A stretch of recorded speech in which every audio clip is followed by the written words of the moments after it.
Are your nails pretty? Roommate ko si Stacy kasi by age yung roommate. Yeah, she's my roomie again, I think. Yeah. Apat kami, tapos dalawang single bed. Tapos pinagdikit na lang namin. Pinagdikit na lang namin para kumasya kami lahat.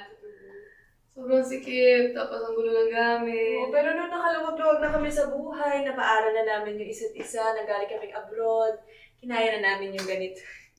Guys, puro thirst sa ate Joyo ko na to. Kaya ngayon, ano eh. Si Mika din, puro thirst trap. Nakalag talaga yung TikTok ko.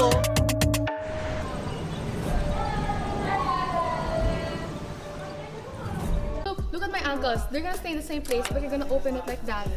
Sobrang conyut niya talaga before, like, Englishera. So, hirap akong kausapin siya.